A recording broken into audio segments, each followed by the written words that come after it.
bienvenue sur la chaîne des Paintings de Molly. Donc aujourd'hui un petit haul Action et Cultura.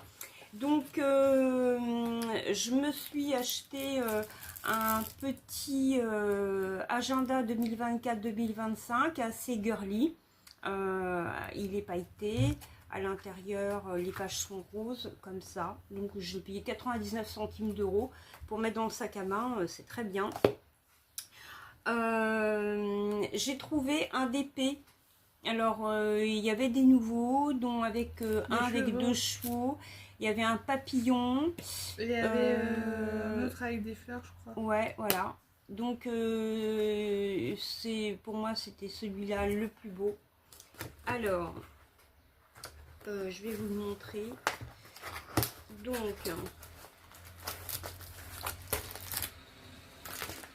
c'est un 40 par 60, hein.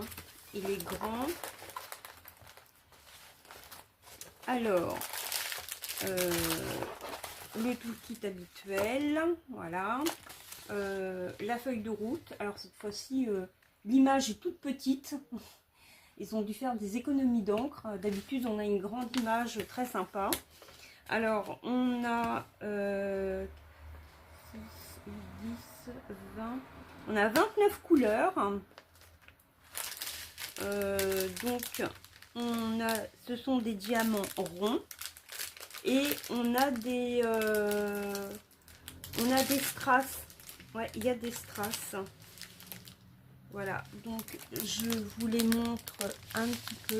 Il y a des très très jolies couleurs. Regardez le bleu, hein, bah, c'est un martin pêcheur, hein, donc c'est un oiseau qui est très coloré de toute manière.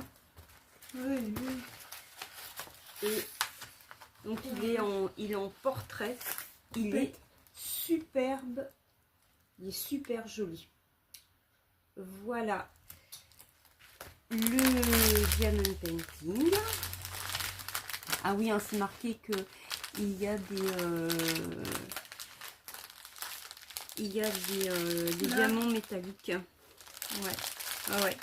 Et là, ouais, je vous ai pas montré les strass. Bah, c'est des strass bleus, hein, voilà. Donc ça c'est pour le diamond painting. Et puis j'ai acheté donc 3 livres chez Cultura que je voulais depuis très longtemps. Alors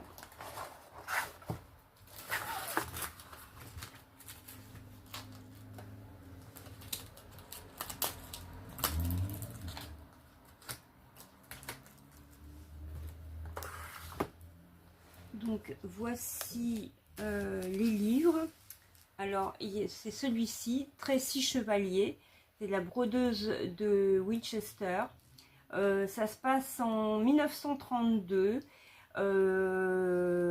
Violet Spadewell, 38 ans, fait partie de ces millions de femmes toutes restées célibataires depuis la pénurie d'hommes d'après-guerre. Pour échapper à une mère acariâtre, elle décide de prendre son envol. Mais son célibat lui attire plus de mépris que d'amitié.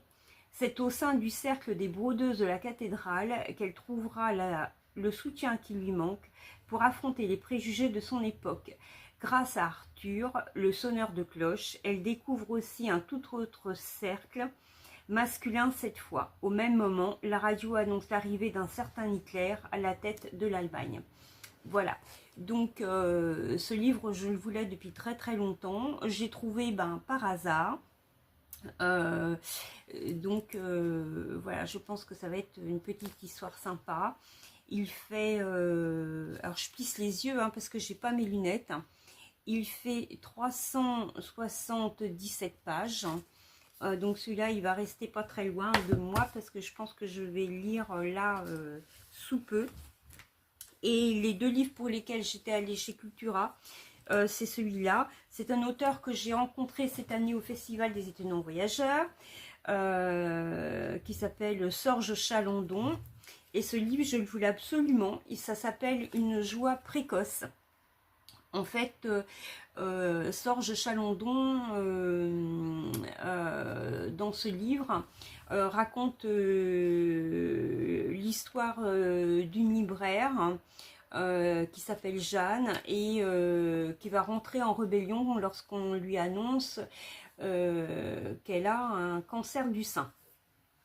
Et ce qui est sympa, enfin ce qui est sympa, non c'est pas sympa, en fait c'est une situation qu'il connaît très bien puisqu'à une certaine période de sa vie, Sorge Chalandon a eu un cancer ainsi que sa femme a eu un cancer du sein. En fait c'est le personnage dedans, c'est un petit peu l'histoire de sa femme. Et ils se sont retrouvés tous les deux atteints d'un cancer en même temps et ils nous racontaient qu'ils s'étaient retrouvés tous les deux à l'hôpital. Donc c'était un petit peu cette histoire qu'il a voulu raconter d'une période de sa vie au travers de sa femme. Donc bah voilà, celui-là je voulais le lire, pas parce que j'ai un cancer du sein, hein, mais voilà, ça c'est un auteur que j'adore. Douglas Kennedy, et c'est ainsi que nous vivrons. Voilà, c'est un auteur américain. Douglas Kennedy, je l'ai rencontré l'année dernière au Festival des Étonnants Voyageurs. C'est un livre qui pourrait être très prophétique, hein. L'histoire se passe en août 2045. À la suite d'une nouvelle sécession, l'Amérique s'est scindée en deux. D'un côté, la République affiche son progressisme et sa liberté de mœurs au prix d'une surveillance totale de sa population. De l'autre, la Confédération s'est constituée en théocratie puritaine où le blasphème et l'avortement peuvent conduire au bûcher. C'est là justement que doit s'infiltrer l'agent Samantha Stengel pour un assassinat ciblé, une mission fratricide à plus d'un titre dans les fractures secrètes de ces États-Unis. Voilà, ce sont des thèmes que l'Amérique traverse actuellement. Douglas Kennedy voulait en parler. Il aborde des thèmes très concrets. L'Amérique est divisée depuis quelques années avec l'histoire de l'élection de Trump et puis tous les sujets polémiques qui se passent. Là maintenant, le conflit en Ukraine qui divise les États-Unis et puis un peu la participation des États-Unis qui donne des armes à l'Ukraine. Voilà, donc ce sont des choses qui divisent les Américains. La montée aussi du racisme en Amérique. Bon, c'est pas nouveau, mais ça prend des proportions inquiétantes, surtout dans le sud des États-Unis. Voilà, donc il professe que une nouvelle guerre de sécession pourrait apparaître et que les Américains, 200 ans plus tard, pourraient à nouveau se retrouver en conflit sur leur territoire national. Donc voilà, j'aime beaucoup cet auteur, il a une écriture très incisive. Et puis c'est un monsieur qui est très sympathique et qui parle extrêmement bien le français. Voilà, donc ça y est, je l'ai. Donc j'ai quelques petites heures de lecture pour l'été. Voilà, et bien ce sera tout pour mon petit haul. J'espère que cette vidéo vous aura plu. Et je vous dis à très bientôt pour une prochaine vidéo. Ciao!